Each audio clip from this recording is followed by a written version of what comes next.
5, 4, 3, 2, 1.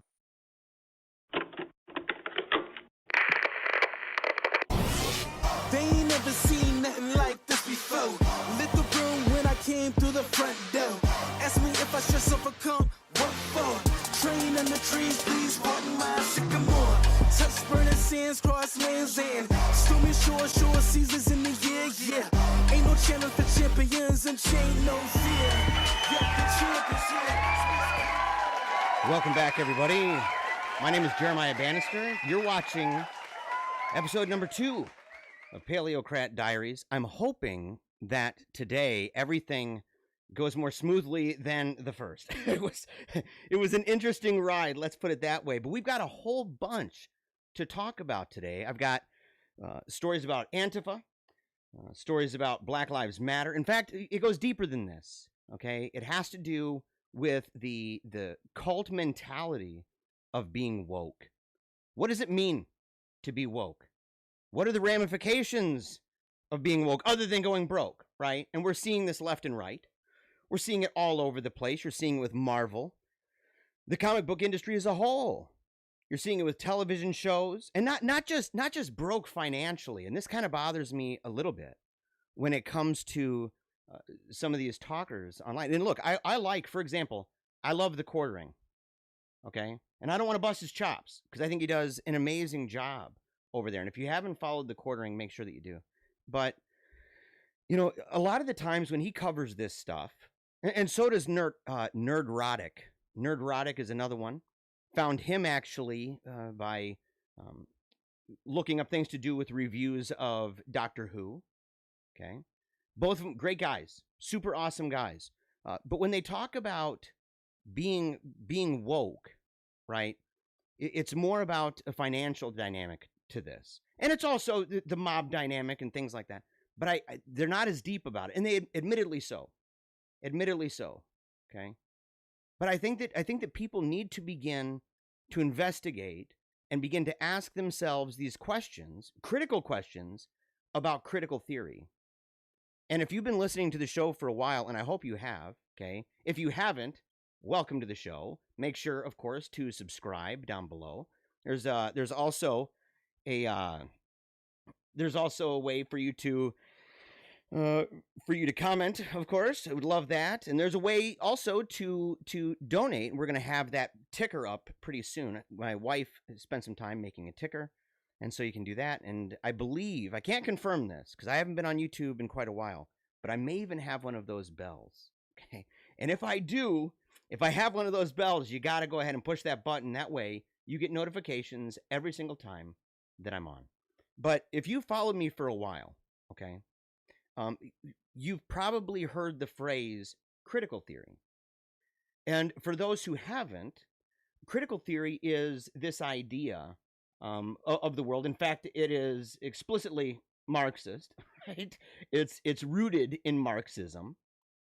And it's this idea that everybody is broken down into groups, right? Marx had his class dynamic where you had a class struggle, okay? And they were pitting the haves against the have-nots. And we've seen this, okay? We've seen how that works. But you also, with the new mentality of this, the way that it is transformed, and I got in a conversation about this transformation with my cousin. He's not sure there is a such thing as cultural Marxism. I think that cultural Marxism it would simply be taking that idea, that tension between the us and them, taking that and extrapolating that to practically everything else in the world. Okay? So everything else in the world. I had a fantastic definition of that actually from a website from newdiscourses.com. And if you're not familiar with newdiscourses.com, I strongly encourage you, I implore you, in fact, to make sure to go and check out that website because he goes through and breaks down in such a succinct way. He breaks down exactly what critical theory is. Okay. I mentioned actually the pinned comment of my previous episode, and I re-uploaded it. So I took out the chunk in the beginning that was pretty awkward. I took that bugger right out. And instead, I put in the intro that you've heard. I also put in a piece at the end. And if you follow through to the end, and I hope you do, okay, and if you don't, make sure to come back, finish it, okay, put it in, watch later, okay, save the video. But I put a thing at the end that talks about how you can connect with the program, how you can connect with what we're doing. But in the last video that I did, that I uploaded, I put a pinned comment saying, you know, I have some people that I follow who are critical of critical theory. And one of those people, one of them is newdiscourses.com, right? And the fantastic site, James Lindsay. I don't know if anybody remembers this guy, right? James, I'm sure people would, but he's one of those people with Boghossian, Peter Boghossian, and there was a lady too, and I'm sorry I forget her name off the top of my head, but she they put together these fake studies, right? They'd become convinced that critical theory had completely infected academia, and even so-called scientific or peer research literature, and that it didn't take much anymore to get published. And in fact, you could say the most outlandish things in the world and still get published. And they published a number of these things, not even sure that they would ever get in, right? It was their idea that they would. But one of those things, it was like a rape culture at a dog park or something like that dogs have a rape culture, and that they supposedly checked out the length and the girth of dog testicles and things and wrote it down, and they submitted it, and lo and behold, boom, accepted, right? There's a video about this, like kind of a mini documentary about it, where they talk about this. But he has a website, and there's another guy, I think it's a data-driven, oh my gosh, man, what's that guy's name? I'll figure it out. But this other guy, it's not Collector, data-driven son. He's a fantastic, I just stumbled on him recently. He has a video. He was part of this group that's contracted with the government that was required to take classes on wokeness, specifically to do with the branch of critical theory as insofar as it connects race. Okay, so he was part of things that we're going to talk about today in the kind of indoctrination programs, him and other people. And he blew the whistle on it. He made a video about it. You got to watch it. I'll make sure to have it in the description below when this video goes, when it's finished processing and everything on YouTube. But this video, I want to start with an article, and it's called "The Cult Dynamics of Wokeness." Okay, in "The Cult Dynamics of Wokeness" at newdiscourses.com, he begins by saying, "You must understand." He's describing critical theory. Okay, you must understand racism and admit that you cannot understand racism. I'll go ahead and see if I can. There we go. You must admit to your complicity in racism and pledge to do better, knowing that it's impossible to do better. You must be an ally, but you must accept that you will always do your allyship wrong. This is the cult dynamic of wokeness. And I'm sure all of you listening know people who've gone through this, okay? And they say these sorts of things. You better be an ally. And by being an ally, you know, you're going to do things wrong. You need to be an ally by leaving or by going to the front, depending on wherever they want you on this. Okay, we want you in the front. We want you to be a wall between us. We want you to speak out, but not when we're around. Silence is violence unless we're around. Okay? That you can try as hard as you want to do better, but you never will be able to. I know people like this, even outside of college, even outside the framework of college. And it was bad there. Okay, and I don't want to dog the college too much. I had a great time. But he breaks it down and he says, you know, that as he was trying to understand the mentality, and from this mentality, the things that are happening in our world today that we're going to talk about, there's a whole bunch of things here, okay? Matters with Black Lives Matter, matters with Antifa, okay? Matters with crazy new law in San Francisco pertaining to In fact, I don't even know if it's just San Francisco. It might be the entire state, having to do with, if you're a person who's, let's say, 21 years old, right, or 24 years old. I think there's a cutoff. So I think 24 years old, and you're a gay man or lesbian or any of the genders, right? That you say, I'm just not a cis het, right? If that's what you are, then you can be with somebody 10 years younger than you, and you don't have to register. There's no requirement for you to register on the sex offender list. Right? All these calls for these crazy people, these celebrities, okay, celebrities and news anchors and others that are fomenting a race war, all while trying to say that they're not fomenting a race war. The kind of expectations that they have on our president. All these things flow from a source, from a mindset. And that mindset is a network of assumptions. And that network of assumptions is critical theory. And this is the thing. I would bet money, right? I would bet the farm. I'd bet my house that most people who believe this sort of stuff have never heard of critical theory. I mean, it's almost like they treat it like Muslims treat the Quran. Right? It's kind of a magical thing. This network of beliefs. They wouldn't even know where it came from. They wouldn't be able to tell you the criticisms of critical theory. They wouldn't be able to tell you who put it together. You can find all of that over at New Discourses. And of course, Paleocrate Diaries. I wrote an article. I mentioned it on the last show. I wrote an article about David Smalley, the host of the atheist program Dogma Debate. And in that, where I talk about the contention, his belief that Black Lives Matter is not a Marxist organization, I have a ton of links. Okay? People could go and just check out those links forever. And I strongly implore you. Okay? I strongly implore you to do this. But this particular site, he begins by saying, look, if we look at it from a perspective to say it seems and kind of feels and sounds cultish,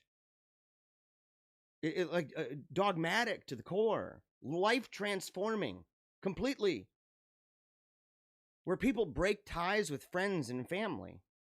And he began thinking this through, and he'd studied this stuff, right? Before he got involved, he begins by saying, before I got involved in studying critical social justice like I do now, I mostly studied the psychology of religion. And he had an interest in authoritarian and cultish elements that spring up in there. And this is what he talks about. He begins, number one, cult initiation. He says there has to be, with any kind of cult initiation, there has to be some kind of emotional vulnerability. And I must say this at the outset, because he kind of says this later. And that's that not all of these things are bad in and of themselves or even unreasonable. Some of it's debatable. Okay, he uses, for example, the fear of death. I know other people who talk about fear of death being the root of religion. I disagree with this, right? But I don't think that the fear of death is unreasonable. I don't think it's unreasonable at all. People don't want to die. It's one of the reasons why we have this drive to survive. Okay, but emotional vulnerability, that the people who are involved in this cult, this wokeness cult, they're emotionally vulnerable, right? And they need and desperately crave a potential resolution to the emotional distress that they're experiencing. Right? And it's not hard to realize, like, what are factors that could actually bring this about? Like, what would make somebody in a place of emotional vulnerability? I think one of those things is putting them in a world where they're not anchored in tradition, where they're not anchored in history, where they're completely drowning in a world of relativism and revisionism. And from that cesspool is where this arises. Okay. But you hear this idea of how can we resolve this emotional distress? Be an anti-racist. Help dismantle the system and build a better world. Well, being an anti-racist is a good thing, right? That's a good thing. Like in some situations, it would be good to experience a kind of emotional distress. Once the doctrine is initially accepted by the cult's mark, and he uses mark in terms of these people are searching out individuals, okay? That those members of the cult are searching out converts. And they have to, by the way, for the exact same reason. He doesn't point this out. He may point it out elsewhere. But for the exact same reason as atheist organizations rely on deconversions, and they prize those people and they prize those stories, and they spend so much time trying to make deconverts. If they're honest with themselves, it's because there's hardly any kids. It's because they believe in birth control. They believe in abortion. They many of them take the position that says, I don't know if we should have any more kids, global warming. I know people like this. I know people that aren't having kids because they're white. Unbelievers, all of them, every one of them. I'm sure that there are believers out there, right? Like Susan from Parish Council. Those are real people. There are real people out there like that. Okay. Total weirdos, right? Novus Ordites, Episcopalian weirdos, United Church of Christ weirdos.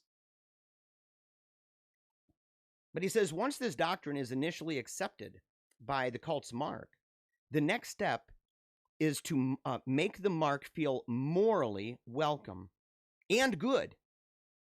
The goal is to give them resolution to the vulnerable and dissonant emotional state that was utilized previously.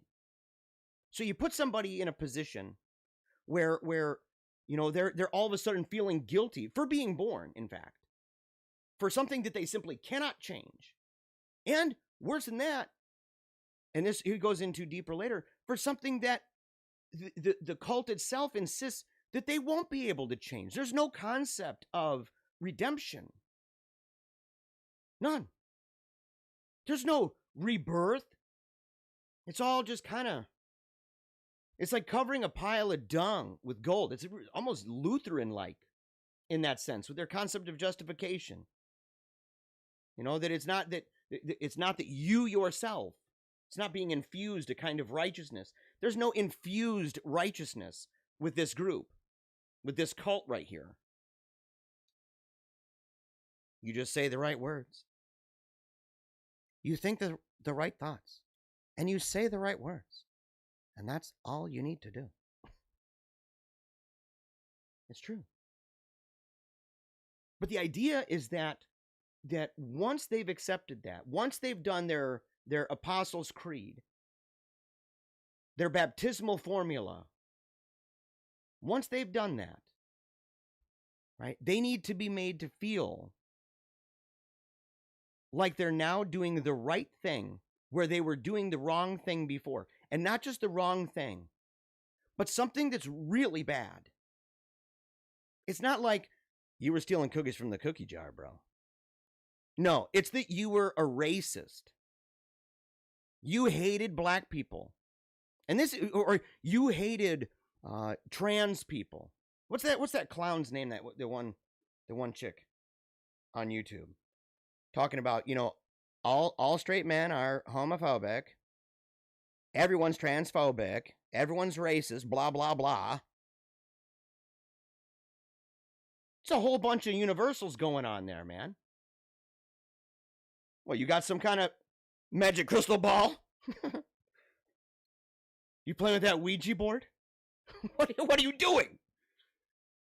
Every single person, trust me, I'm like 20, recording out of my bedroom. What?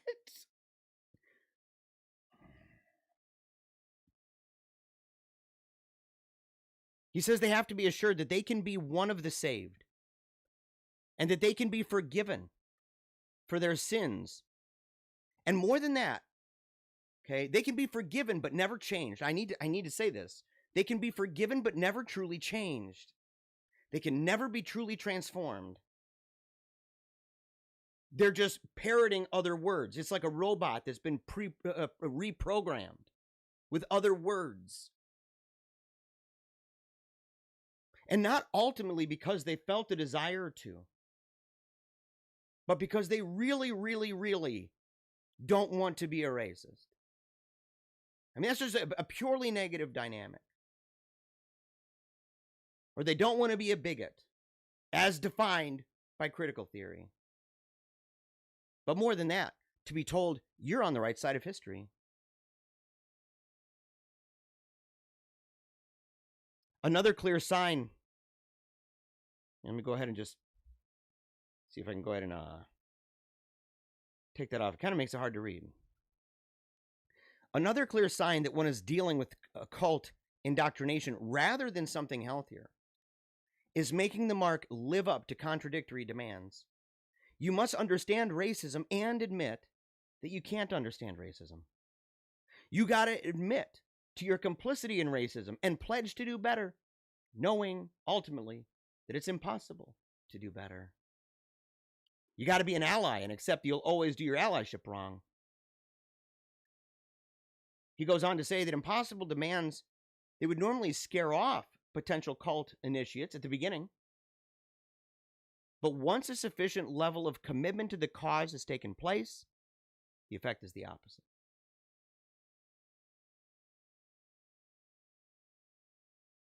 It's amazing. And it's true. And especially, I mean, look, if people study group dynamics and they study this stuff and say, you know, you have this group that's kind of around this worldview. This is the closest thing to a credo they've got, is critical theory. Right? Because they don't have any 10 commandments. There's no divine revelation here. Although I'd be curious to find out what leaders of Black Lives Matter, what they believe regarding the religion that they have. They're witches, straight up. And I'm not pulling a Monty Python here. Witches. I'm not trying to do that. I'm saying no, like for realsies. Even the hashtags, they treat hashtags. There's an interview. You can hear them saying this themselves, right? You don't have to take my word for it. Go online. I strongly encourage you to. Because you might be telling yourself, oh, come on now. It's one thing that they're a bunch of Marxists, but now they're Marxist witches? Yeah. Yeah, okay, think about that. Wicked bad. Wicked bad. But they talk about using hashtags in a way that is, that they have a kind of magical power. And that it's like invoking the power of the dead. It's like saints. Right? It's like saints.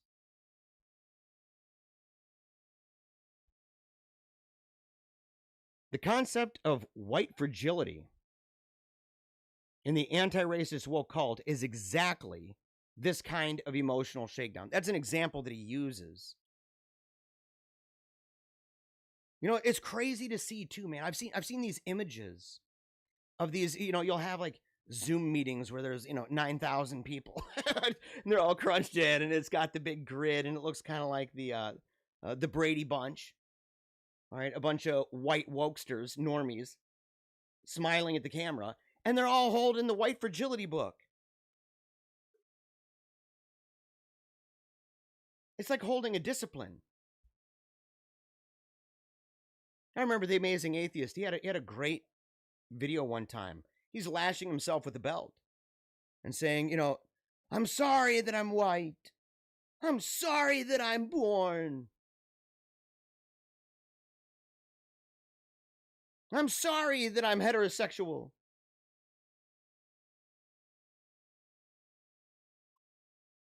But that book, White Fragility, it's a joke. Just like the whole theory, because it's based on a theory that's garbage.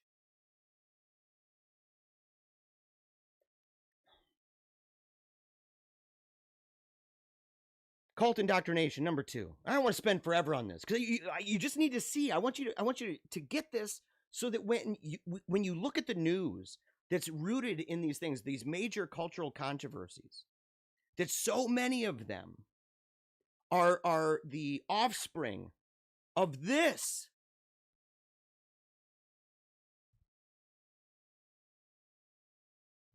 There.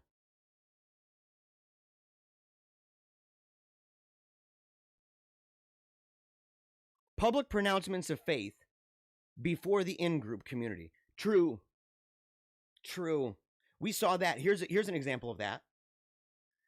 An example of that would be recently, and you're seeing it more and more and more. You can see these videos of protesters going around to public places where people are eating food, right? It's this kind of direct action.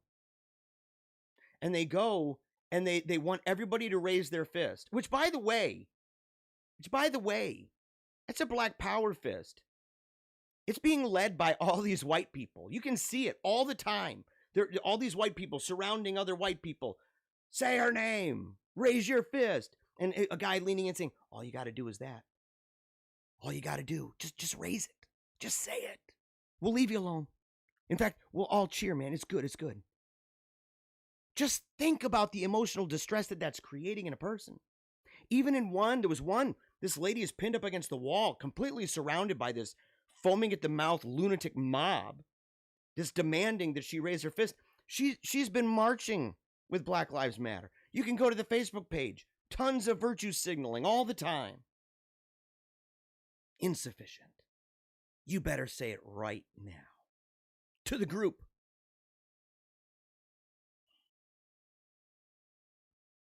This can also involve requests for money, cutting ties with family, making pledges, doing the work, and more, including in many cults of personality, allowing the cult leader to have sex with the mark if the person desires. And you know what? People are seeing this.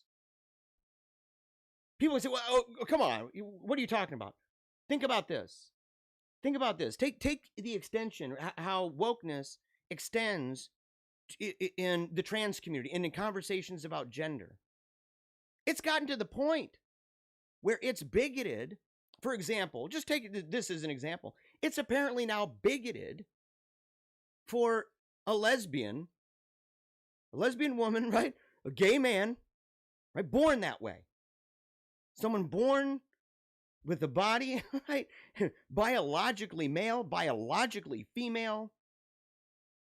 If they don't want to be with a tranny, that's bigoted.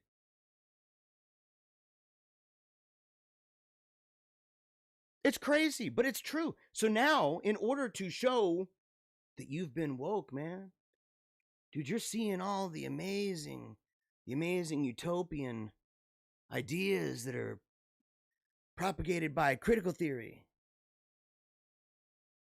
But if you don't want to be with a dude and you're a lesbian,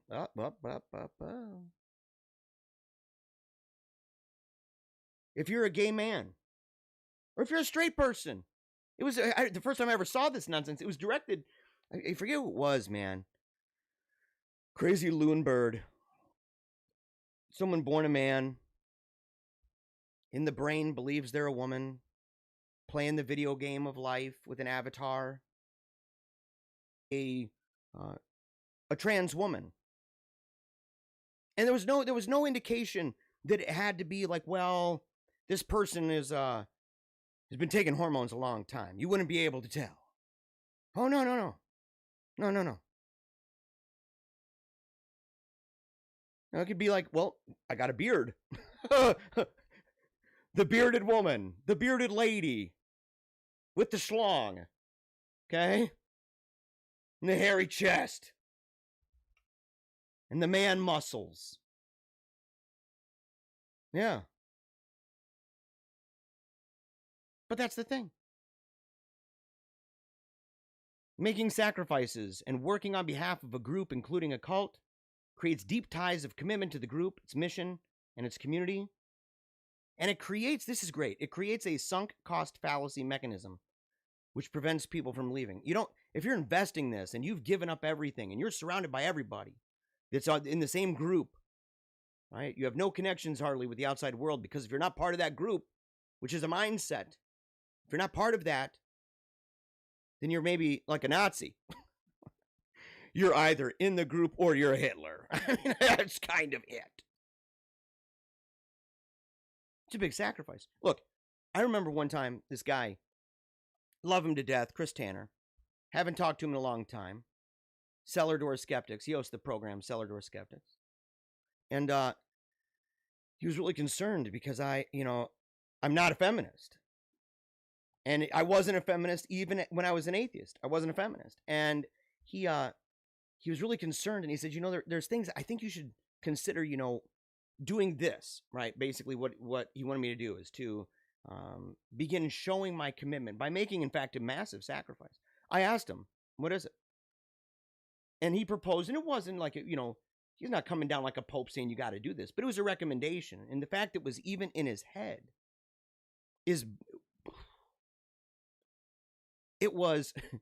I should consider going on a speaking tour, because I've done a lot of speeches. And if you'd like for me to do speeches to your group, okay, you can go ahead and you can find that, Paleocratediaries.com.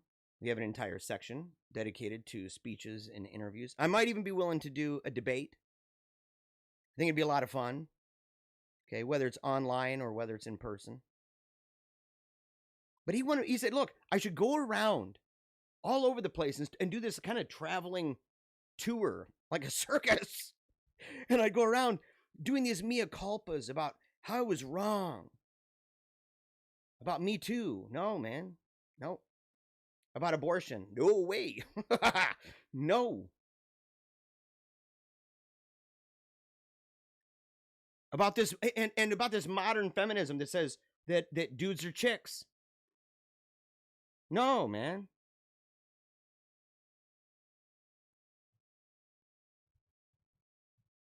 I'm going to skip down because I want to get to some of these other stories. Right, he talks about cult reprogramming. In fact, I encourage you, I'm going to skip over a number of this stuff right now, but I want to encourage you, go and check this out. Okay. Cult reprogramming is no longer to indoctrinate on what is right think and wrong think. It's to make the individual, make that person's thinking be completely in line with the view of the world described by that cult doctrine. I saw this big time. Big time. I was in a chat. A friend of mine, Ed Brayton, rest in peace. I need to make a video about that guy. Important guy. But I was in a chat room. I think it's back when Google Hangouts was still a thing. And there was this chick that would come in the room, and it was mainly all guys, right? A little bit of a man fest in there, right? But she would come in, and she, everybody was kind of fawning and everything. They really enjoyed listening to her. But she was super dupe woke, right? She's like a super trooper for the woke brigade. And she was talking about how she used to love watching movies and reading books, but it's just so hard nowadays because everything is just going through this grid of social justice, and I'm finding that everything is just so problematic. Yeah, cult, everything, every commercial, which is why you got commercials like this, cartoons, sports. It's why they're wearing jerseys with bullet holes and blood. Walking off because the national anthem. Go to hell, man. Go to hell. You not literally, we should pray for these people. But get off the court, man. Seriously, stay off. Stay off.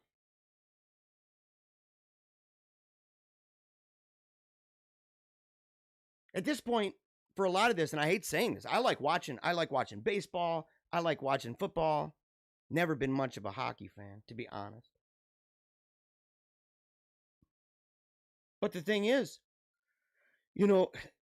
watching this stuff now, the way that it's set up, it's like watching a church league. Every single court, every single field, every single jersey. It's like watching a church league. They all have this dogma. And if you don't do it,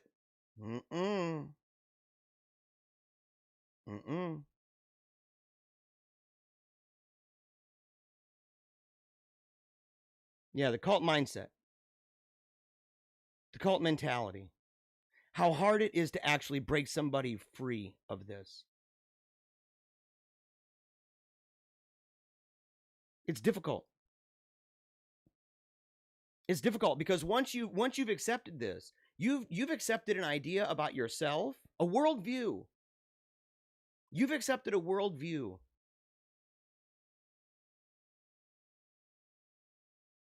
And it's unfortunate because most people, when they argue against individuals, will not argue against it as a worldview. They'll argue bit by bit by bit and say, well, this one particular thing is wrong about your view. They're pruning the tree. They're pruning a tree. It's all they're doing.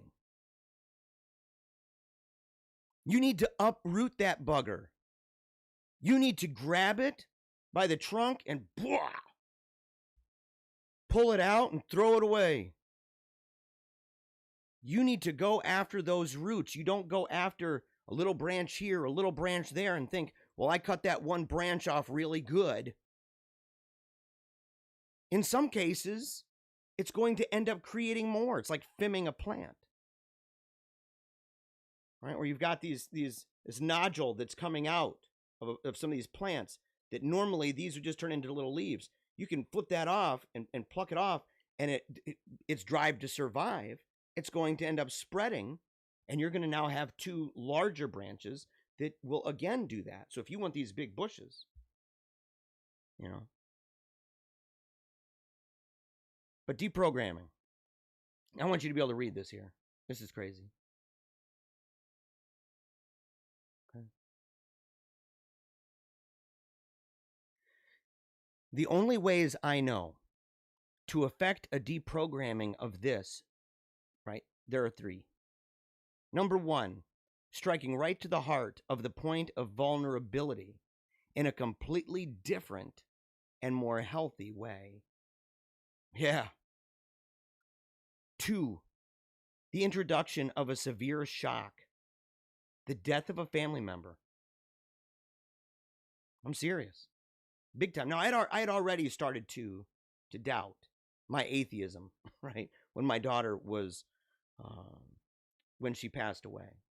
Okay, so I'd already even changed my description on Facebook. I was referring to myself differently. I was keeping to myself a lot more especially because it was in the heyday of election 2016. But it creates so much dissonance against the cult doctrines that you can no longer bear it. It's true. I started actually kind of lashing out. I'll throw myself under the bus with this. Okay. Started lashing out. It's like there were instances where these people all got together, right? And it was after the election, and I'd already heard a bunch of crazy stuff coming from leaders of this organization I was with. And the Reason Rally, right, in Washington, D.C., the people who spoke, the kind of cuckoo bird nonsense going on over there, it's all available online. People can see it. But I went to this meeting where a lady who specializes in helping people traumatized by Trump's domination, his victory, is to have people and kind of monitor and watch as people roll Play-Doh and blow bubbles and stuff, right? And this lady was at this meeting, right? So the Play-Doh rolling, bubble blowing therapist lady is overseeing this whole cult of wokeness. And these people, I can't be friends with my family anymore. I don't know about my wife. I think she might be a Trump supporting Nazi. people crying. Hey, that's actually a good thing, though. In a way, that they're crying, defending violence, justifying it. Well, he was wearing a MAGA hat.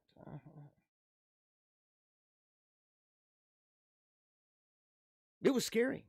So I was already in a world of dissonance, right? Number 3, finding an emotionally intolerant contradiction inside the cult doctrine. Yeah. Yeah.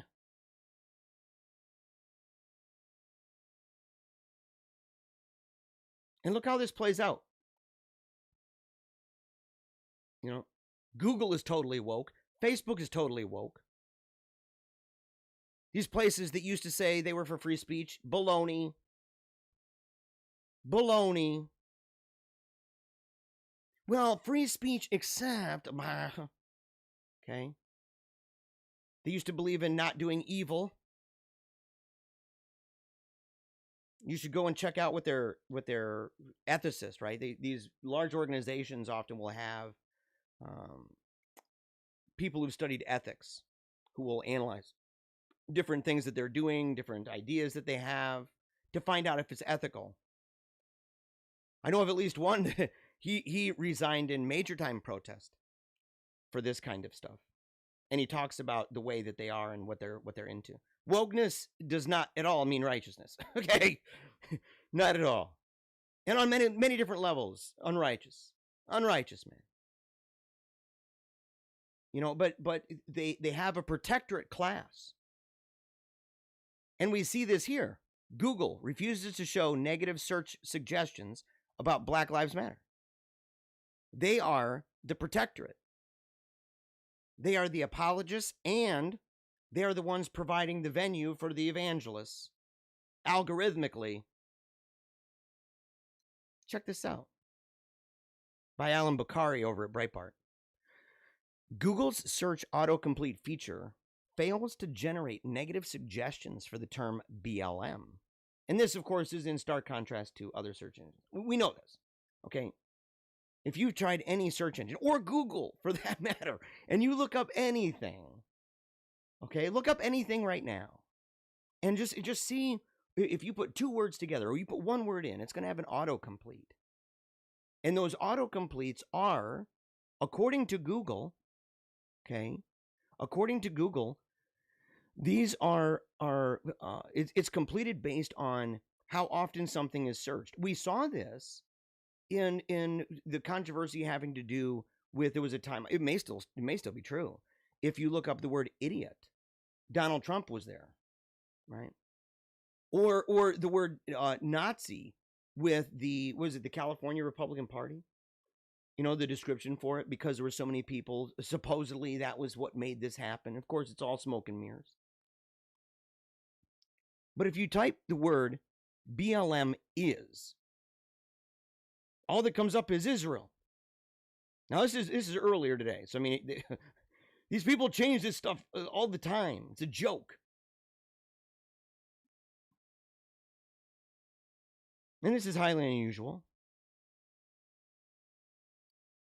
Google suggestions, of course, as I already said, they're based on specific searches and how often those searches are done. If you look up Black Lives Matter, returns a few results, which again are positive. Black Lives Matter is not a design challenge. There's no way that that is the most searched thing. No way. And that there's only 2. Black Lives Matter is a revolutionary peace movement. What? Like the aliens that come to planet Earth and Mars attacks, right? Give me a break. If you go to DuckDuckGo, here's what you'll see.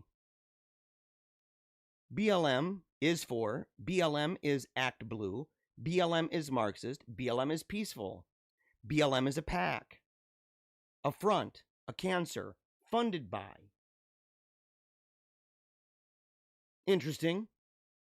It's weird how a small thing like DuckDuckGo would have a bunch of these, and yet Google, this this gigantic, this gigantic deep state thing, New World Order technocratic monster. Nothing.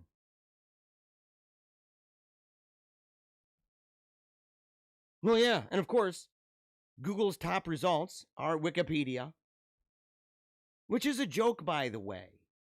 I mean, it's one of those things where you can go there, and a lot of people do, but if you understand how something is actually done, and how the debates that go on behind the scenes, if you actually look at that, it's about as reliable as Snopes. They get it right every once in a while, but seriously, look at the methodology for this stuff, man. It's a joke. But Yahoo and Bing, way more.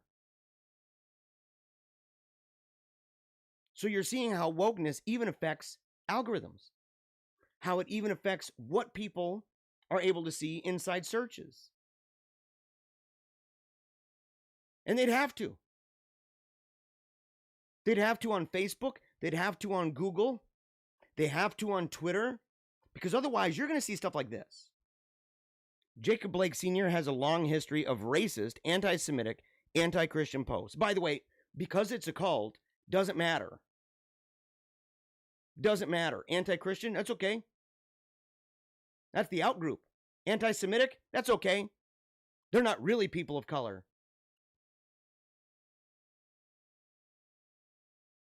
Racist? You can't be. He's black.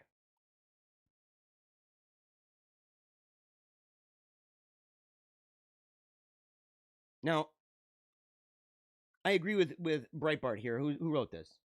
Joel Pollack. I agree with him in that, you know, if you sit there and you say, okay, why are you talking about a private individual? Number one, we're in that day and age. I mean, I'm so sorry. Number two, he's the dad of someone that right now is all over the place. We're all saying his name and everything else. Number three, because on, was it today? Yeah, Thursday. Right? Biden's decided to meet with him. I didn't even catch that. And it goes through some of these things. This is the stuff, right, that they would rather you not see, or rather you not focus on, rather you not think about, which of course is one of the reasons why Breitbart is pushed down so far. Same thing with Gateway Pundit. And you're going to see these organizations on this show. Conservative Treehouse, right? Daily Caller, Breitbart. Okay, you're going to see another Big League Politics. You're going to see a bunch of these different websites that have gone through really difficult times because of the way that they're censored. Here we go. Oh, let me go over that. He says a naughty word. I'm going to have to blur that bad boy out. Well, it's already demonetized. I mean, seriously, again, make sure to go to paleocratediaries.com. In fact, I'm going to go ahead and just do this here, okay, for just a second. Because my wife made me this banner, so I got to do it. Hold on here. Let's see this. Main ticker, main banner. No, main ticker. There we go. Look at this. Check this out, guys. You'll love this. Blam. Look at that. Okay. And those are ways you can support the channel. So I'll leave that on here for a minute. Okay. So you got to trust me. You got to trust me. I'm not lying about this. These are real posts. Okay. He says this. I'll read the one. That way I can read what I want to show you. A Jew can't tell me blank. Period. Really? Nothing? I mean, look, I've got criticisms.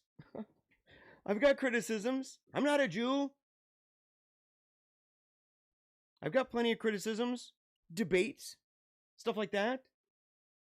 But can't tell you anything. This is another quote from Jacob Blake. The same pink-toed Jewish people, the same pink-toed Jewish people that control the interest rate, control the media, they control minds and money. I know people who have been kicked off the internet for saying stuff like that. And I was warned. When I was in journalism school. I was warned by my journalism professor to never ask who owns the media. Because I asked, we were talking about corporations and stuff like that, and they were talking about how few of them, and they were just using the names of the corporations that own a bunch of other corporations, right? And so they own all of these groups. And that's why, there's so many of these news stations that are mimicking the exact same thing, because a lot of them are owned by the same exact people. And even if you want to divide it up and say, well, they're not all owned by one guy, say, yeah, there's like 5. Okay? So give me a break, man. But I asked in class, I said, who owns them? Like, what the names of the owners? And man, my teacher's face, it was like super dupe serious, man. And she goes, Jeremiah, don't ever ask that question. She's like, if you would like a job in a newsroom anywhere, TV, radio, newspapers, magazines, just don't. And she didn't answer me. This guy, Jacob Blake, he seems to be looking into that. The Jewish media picks and chooses who is a terrorist and is not. Now, I can see some people siding with that. I'd like to see what he thinks maybe about, groups like the Proud Boys. And Antifa. You say, look, dude, are you against Antifa? What are your thoughts about Black Lives Matter? A cracker Jew can do whatever to a white woman for years, but let a jig try it. Man, this guy's on another level. This is only not 2 years ago. He says that the Jews that were killed in Pittsburgh in the largest mass murder attack on Jews in U.S. history, that they had a warning, but that those who lost their lives in Kentucky, no warning because they were black. There's no backup for this. It's not like, well, hey, here's the data, here's a whistleblower, here's some kind of information. No, nothing. It's just blah. But not racist. Not racist. No way. Because he's black. Because critical theory. Look at this again. So whether it's Google, whether it's Facebook, whether it's Jacob Blake, oh, there it is. Oh, I got to get it back on here. I just saw this. Here we go. Bwam. That's why. That's one of the reasons why. And look, Farrakhan's a joke, man. Farrakhan's whole thing. He's got a handful of things. You can say this about any cult leader, right? And it is a cult. Okay? It is a cult that you can find some things that might be good, like, eat healthy food, do intermittent fasting. And you're like, oh, okay, yeah, that sounds good. And then he's like, there's a mothership. You're like, but movies are made based on it. It's got scientists on there, and they're the ones who control the weather. What? But Farrakhan. Oh, and look at this. Oh. Jesus, in the toilet. Yeah. Yeah, Jacob Blake seems like a legit guy, right? So you see it with him. You see it with this. From the Gateway Pundit, Christina Layla. Washington Monument. And just think about this. Again, all back to critical theory. Whether it's Google, the universities, the feminist movement, the atheist movement, sports, so far. Now listen to this. Washington Monument.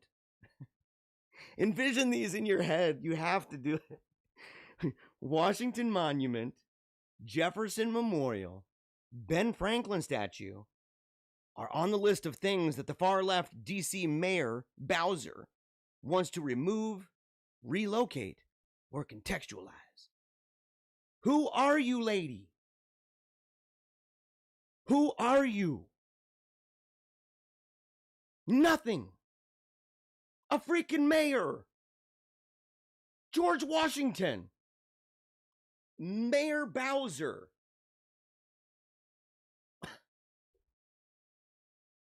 Thomas Jefferson. Mayor Bowser. Mayor Benjamin Franklin. This lady's a joke. But again, right? You got to remove it. You got to relocate it. You got to contextualize it. The Washington Monument, man. Jefferson Memorial. Yeah. Let's see this one. What's this one? Oh, here's another reason why. I may actually save this for a later time. Because this is good. This is good. It's by John Nolte. Okay? Because you might find the critical theory, like every cult, is not as big as you think. It's held by people who right now are holding the levers of power. But that's it. That's it. So many people, you can find this. Poll after poll. But this one, poll shows blacks and whites are equally satisfied with local police. And it's a good thing, by the way. But you won't hear that.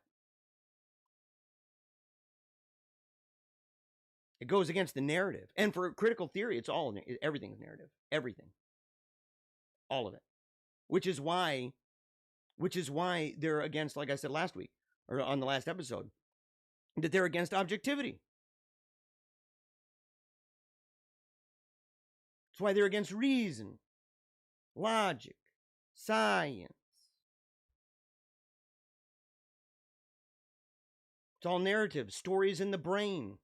These people are all like, the Matrix is inside my head, man. All of them. Weirdos. I had these lined up.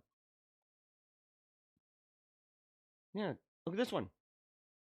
Look how this goes. Facebook declares Kyle Rittenhouse his actions mass murder and will not allow posts in support. You can see it over and over and over. But you can see this.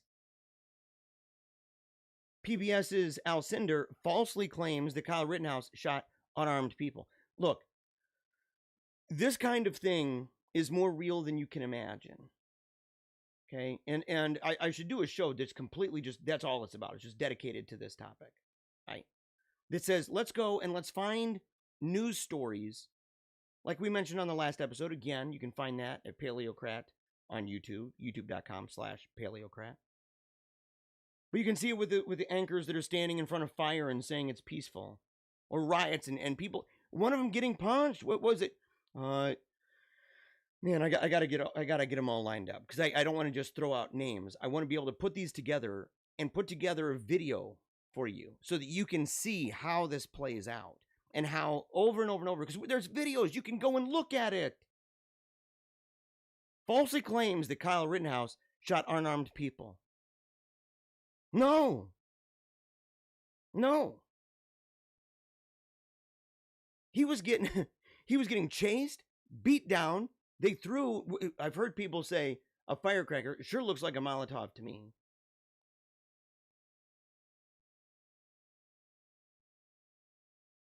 Chasing him down, yelling, kill him. Hitting him with a skateboard, kicking him, jump kick. Like you're playing that old Nintendo video game Kung Fu. Yeah. He was like the boss. Bwham! And you're just done, dude. Think again, buddy. Think again, man. And with the dude that got his arm blown off. Pretty grody. Homeboy had a gun. One was reaching for the gun. Another one had a gun. Okay.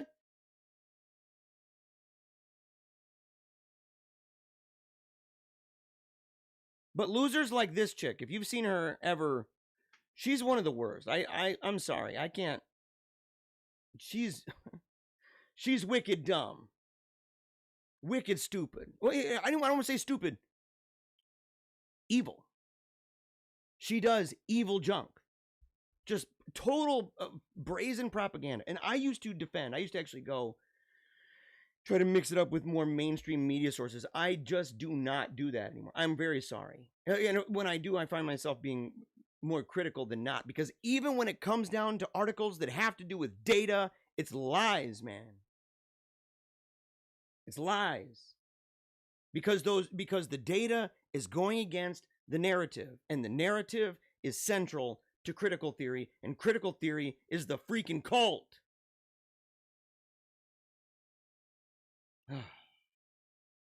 Look at this. It's happening in churches. Saw this over Michelle Malkin. Make sure to follow her on Twitter. She's a firebrand. A tipster sent me this revolting BLM prayer at St. Xavier Catholic Church in New York City yesterday. That priest should be fired. And look at this. Look. Those are saints, man. Those are their saints. They're lined up. You can even see the saints in the background. True. Who is this guy? Totally inappropriate. Totally inappropriate. I don't know if I can play that. I'll figure this out, though. Okay. I'm going to figure this out. And that way we can go ahead and I'll play video stuff and you'll be able to hear it. Let's see this. This one, what? Whoa, what's this? Man. Oh, here's another one. So again, look at all the instances that we're seeing. Here's the one I was mentioning at the beginning of the episode. California legislature softens sex offender registry requirements for sodomy with minors. Wow. Wow. Where's that? Mary Olahan? Over at the Daily Caller. Yeah, they passed a law. Let's see. Democratic California State Senator Scott Wiener. Yeah, okay. On multiple levels, in fact. On multiple levels. Scott Wiener, a gay politician who represents...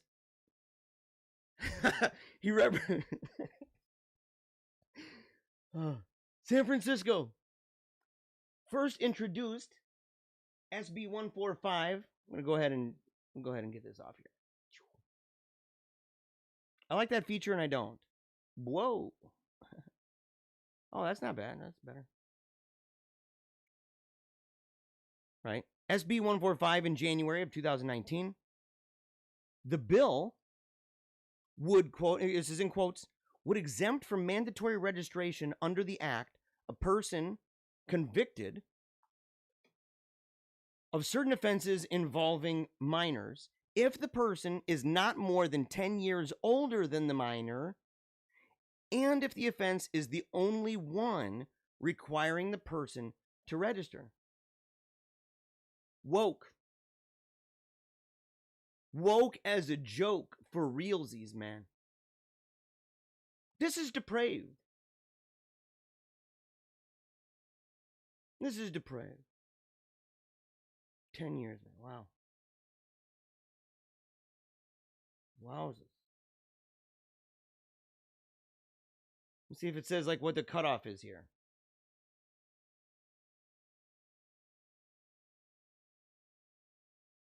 Now they said it was a Democratic California State Rep, Lorena Gonzalez, who is against it. She uses the 24 or 14-year-old thing. It's got to be. It's got to be something like that. I mean, imagine for a second, 19. Whoa. You know, where does it go? Oh, there you go. Between 14 and 17. So if you're a 14-year-old, what are your thoughts about that?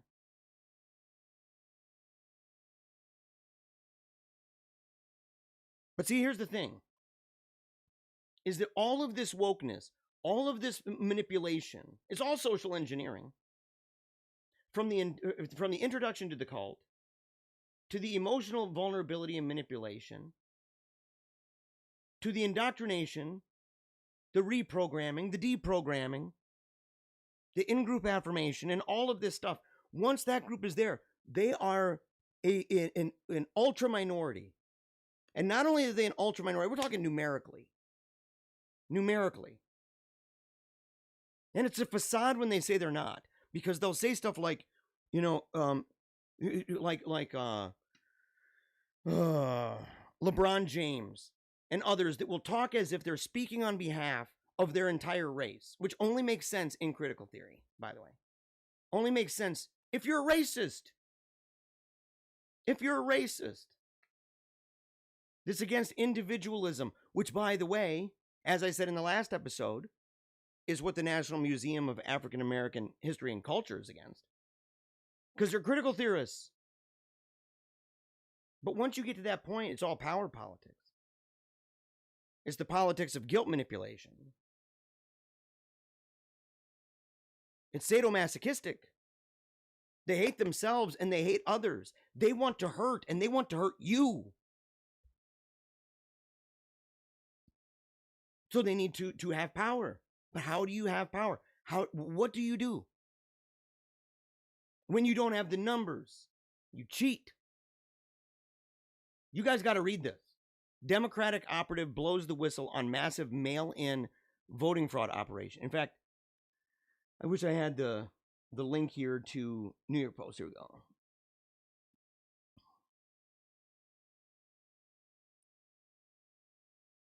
Confessions of a voter fraud. I was a master at fixing mail-in ballots. You have to read this.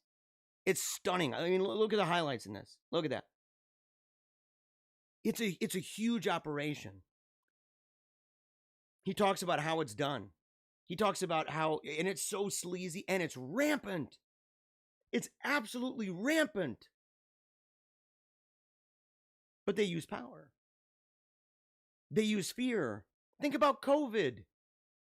What did we find out recently? My face practically melted off when I heard this.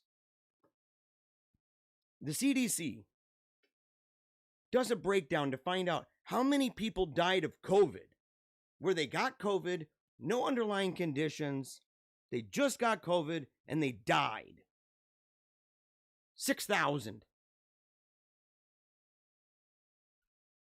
Did you hear this? 6,000 people. And they found that the vast majority of people who had underlying conditions, guess what? More than one. And what is it? 60% died in a nursing home. Yeah, we shut down everything. Why? Because we're berated over and over, and it funnels everybody into the electric paradigm that says, go on Facebook. Go on Twitter. Alexa. What's going on, Alexa? What's going on, Amazon? And every single one of these places bombarded us with fear-mongering. We're in this together. There's a new normal here. We're prepared for whatever is coming. Fear, fear, fear. Jobs lost, lives lost, Prozac being through the roof, tossed out like freaking candy at a parade.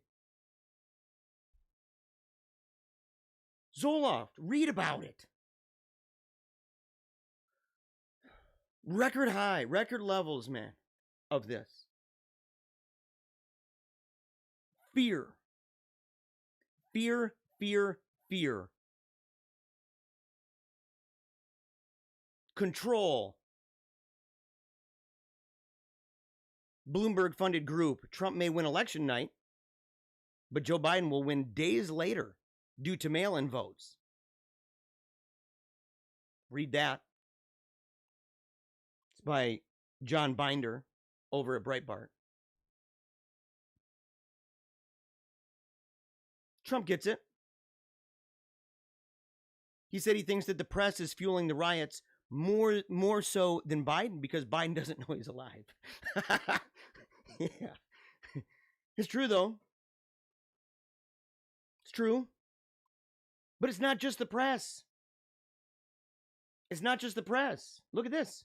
It's these weirdos. Look at this. See if we can get these guys up. This. I'll end on this one. Then we'll see if we can take some questions. If Jonathan, if you're listening to this right now, let me know because I haven't checked the stream yet. I got to check the stream. I got to check it, man. But I can't have two windows up at the same time. Talking to my manager. I love this guy. Good guy. But look at this. Democrats, journalists, celebs push talking point about fearing race war. Oh, yeah. Oh, yeah. Oh, look at this. There's Mayor Bowser again. She's concerned about it. She's concerned about it. Rob Reiner. Donald Trump is taking a page out of Charles Manson's playbook. What are you smoking? Start a race war, then convince the public that you alone can end it. He's a lying, racist piece of garbage. Yeah, because Trump's going door to door telling people, go out and burn down buildings. You better go steal those Nikes right now, buddy. If you don't light that house on fire, I don't even know. If you don't beat up that white kid, why It's a joke. Andrew Gillum, yeah, listen to this weirdo. He says, this may sound hyperbolic. Oh yeah, that's a good way to begin because I'm putting money down that it is. But Donald Trump wants a race war. Despite evidence who's really doing the shooting, his goal is to stoke white fear and anti-blackness.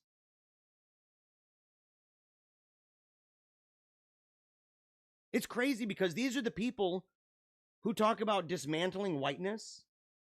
These are the people who it is obvious that it is cultic. We can go on forever. Rick Wilson. Rick Wilson. I'm not even gonna read. Rick, I know you're not watching. I hope somebody shares this. Somebody make a clip out of this. Share this guy. Rick, I don't even know how you still have a job. You were never good in the first place. Right? He's one of these defectors. He's one of these defectors that left the Republican Party. And now he's on MSNBC all the time. The guy's a total joke. A total joke. And he's only propped up by the left. There's not a whole bunch of everyday GOP people leaving. It's just a fact. And he's joined by Rick Snyder, the former governor of Michigan, who left because he's endorsing Joe Biden. Again, what a joke. The guy's a pathetic loser. You know, it's crazy because he called himself a nerd. He's not a nerd. He's not even a dork. He's just a loser. He's just a loser. It's like Rick Wilson. Joe Walsh. Some of these people. Joe Walsh. Does anybody know who that guy is? Does anybody know? Former representative. Tried to run against Donald Trump.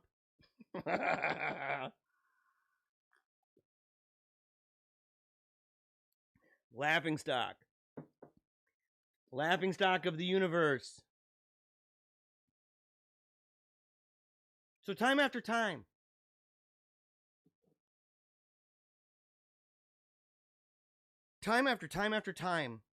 you can see that, you know what, I'll go ahead and just pop this up right here right now. There we go. Look at this. Oh, wow, yeah, I'll take this.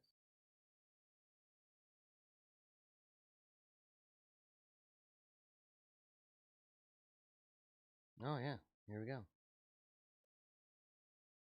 So here's the thing, time after time after time, think about it.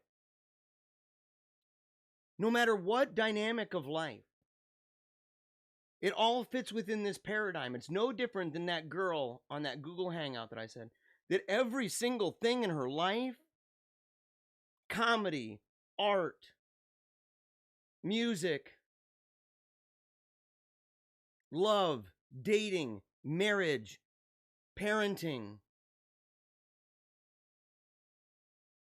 race, class. And it's all on this sense of equity, and they've got like this amazing grid system that they can do. It starts looking like Mayan calendar junk, man. Well, if we put layers over it, we can find who the real winner of the Victimhood Olympics is. Blah. Give me a break, man. Give me a break. And why aren't we hearing? Why aren't the leaders of these organizations the bedridden lepers? 900-pound person suffering from leprosy. Elephant man. Where? Come on. It's a joke. It's a joke.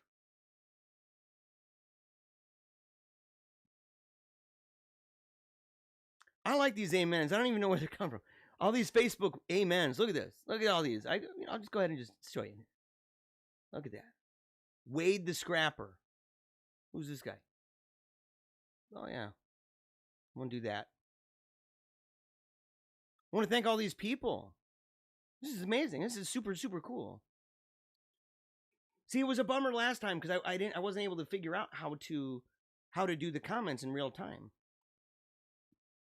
And I think that I'm able to get super chats, I think. But even then, I don't want to discourage anybody. Believe me, I don't want to discourage anybody from a super chat. If you have a super chat, let me know. I would love to answer your question, and I'll answer it even if you don't. It's not that, But I would prefer that you just simply do what it says on the screen. Go to Wix, right? Or go to Cash App. It's super dope. It's super easy. Wix is good.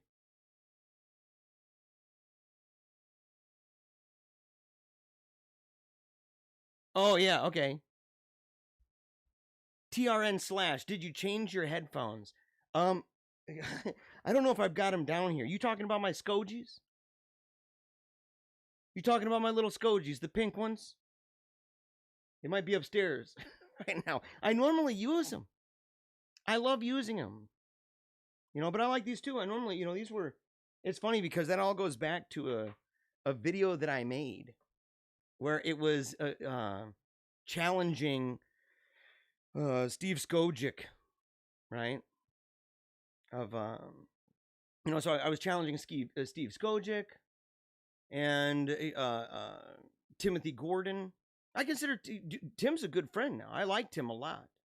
I care about him a great deal. In fact, I emailed Milo yesterday. Haven't heard back yet, but I emailed Milo and I mentioned Timothy Gordon. I'm hoping that's cool. I'm hoping it's okay. And I'll let you know. I'll let everybody know if I hear back. Keep your eyes peeled at youtube.com/Paleocrate. These people are mad. Yeah. Dylan Corner, what are we reading here?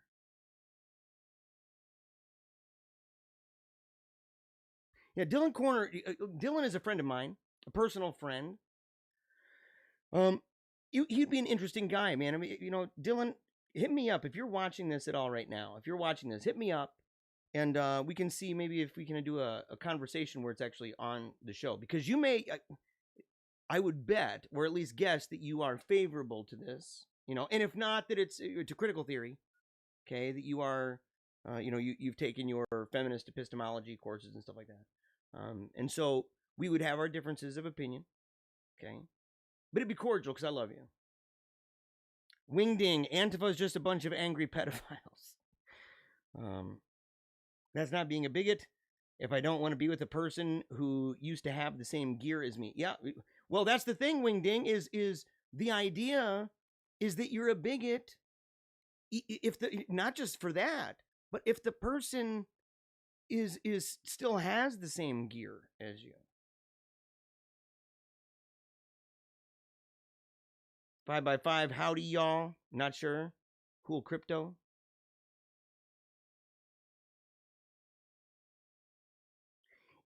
Sean Shepard, any chance the cult you think you see on the left is a direct response to the cult that has been on the right for more than 4 years? Just a thought. No, because that's actually existed before that. But nice try. Do you even know anything? Sean Shepard, do you know anything at all about critical race theory?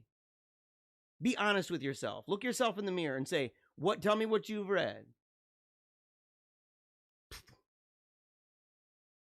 If you think that critical race theory goes back because of Trump, what, man? It predated Trump. Weirdo. For those that are a bit younger and don't remember the cults of the 80s, go back and watch the documentary about the Heaven's Gate cult. Yeah. It shows you how truly normal thinking people can be by changed by cults. Yes, totally. 100%. Totally. Margaret, Lord have mercy on America. Stop the civil war and anarchy. Please let Trump be elected and cancel all plans of the evil one. Amen. Your will be done. I wish, but I would say, number one, thank you for praying that. Number one. Number two, I fear that it will only get worse. But look, God is a God of miracles, right? God is a God of miracles. Steve Mullins, nice to see you. Yeah. Where are the Skojis? Okay. Yeah, upstairs, man. Lawrence Gonzaga. Oh, nice to see you, Lawrence. Yeah. Black Lives Matter violence does bring up articles about harassment and violence they've committed.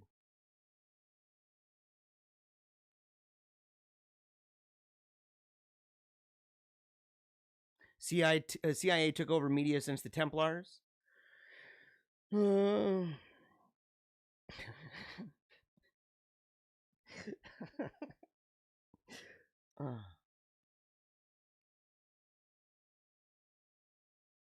Let's see here.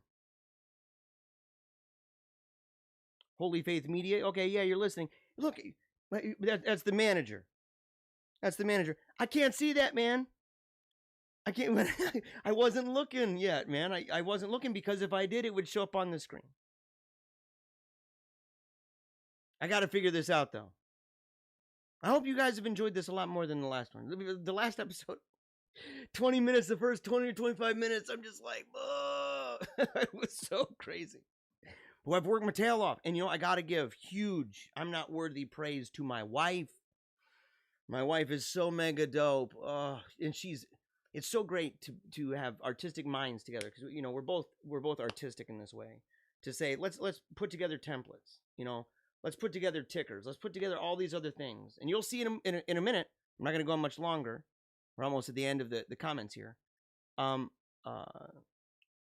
wanted to make sure to stick around because I have a video that I've made for the end. And it includes my wife. We had an artistic disagreement. She's like, look, your voice is better now than when you were, 28 years old or whatever. Even though I used clips from when I was younger. And I said, but I'm all of these. I have a more modern clip in it. I've got an older clip. It's only like a minute and a half long. But it's the ending to the show. So you got to stick around. You can't miss it. And you got to see the the marginalized, right? The silent majority picture that I've got. The marginalized majority. That's the phrase that I used. I think it was like 2007, 2008.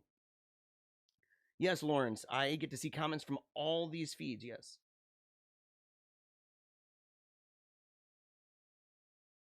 Yeah, Biden sponsored, what is this, is it bulge liver? What is that? Biden sponsored BLM in a campaign commercial during the 2020 MTV Music Awards 3 nights ago.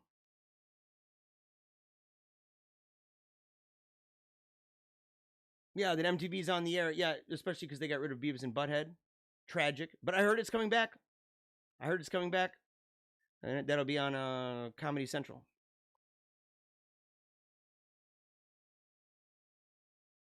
Yeah, Gwyn. If Biden wins, it's the gulag for us pretty quickly, methinks. Yeah, methinks so too. Because he's not even in control. He's not even in control. The guy's lost in the mind. He's done. Toast. He's a puppet.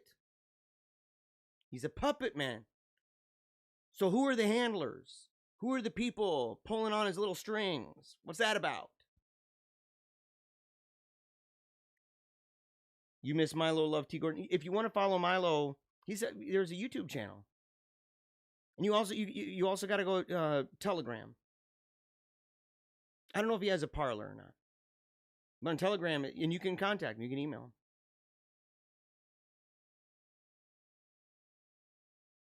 Jamela, I'm not sure exactly.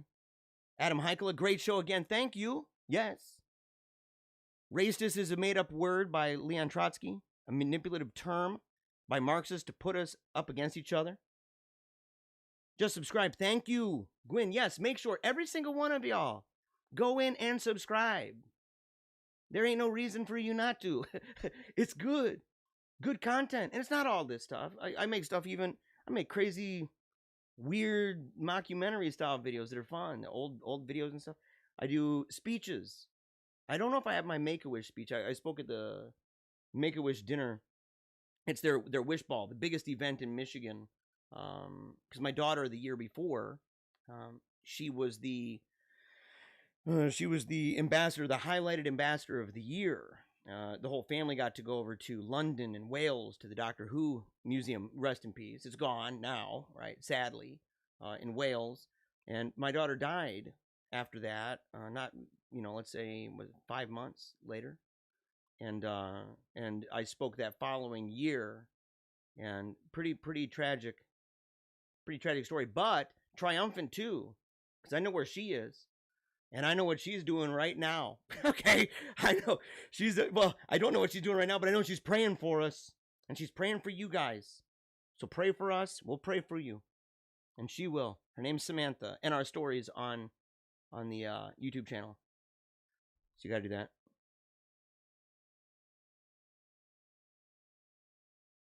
CCP pulls the string. Yes, totally. I like you. I don't know who you are, Gwen. But I like you.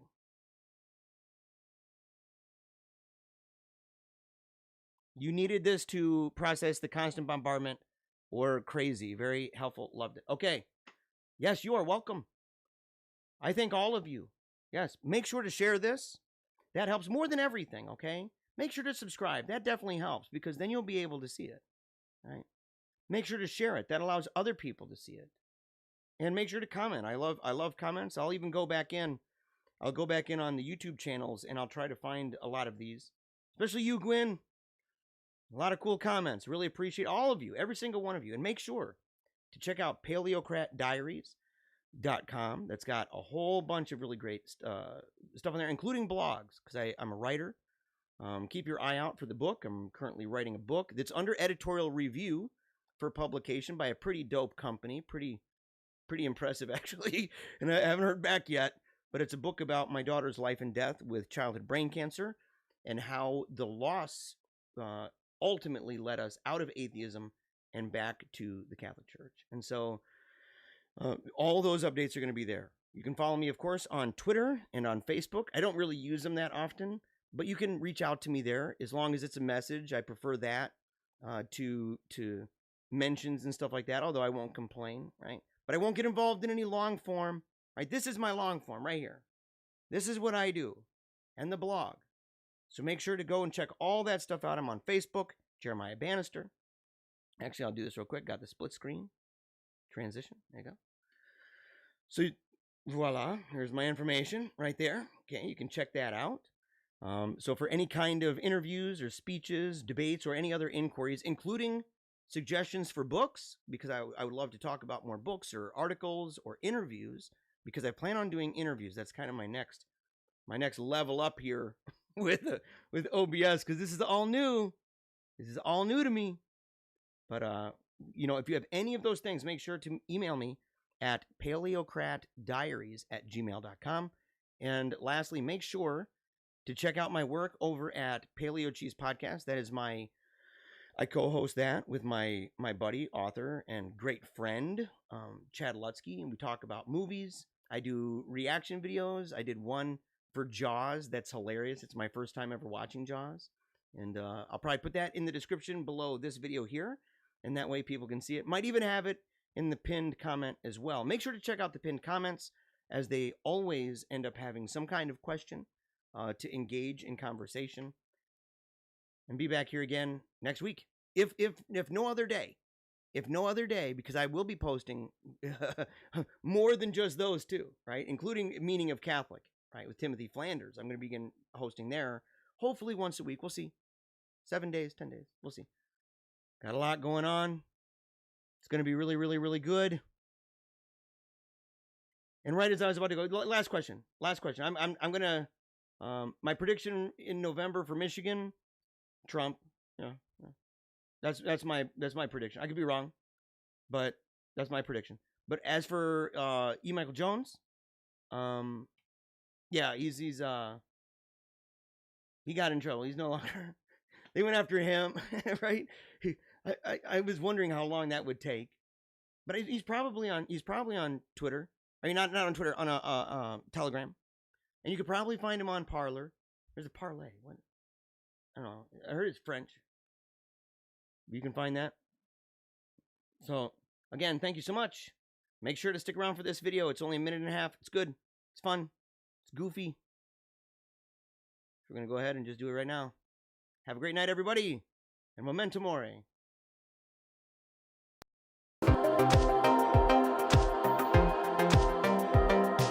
If I don't talk into microphones, I don't make that mad cash. Making all that money. Making that mad loot, right? Mind control.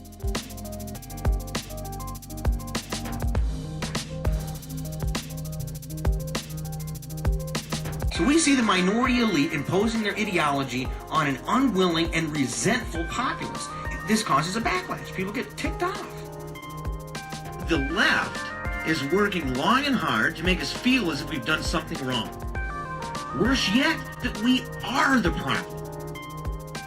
Don't let people just rip on your heritage. Don't let people just rip on your traditions. Don't let people rip on your heroes. Stand up for what you believe, what made you who you are. So unless this disenfranchised majority begins standing up for what they believe in their heart of hearts to be true, I think we'd be left with nothing more than a dirge and maybe a funeral procession.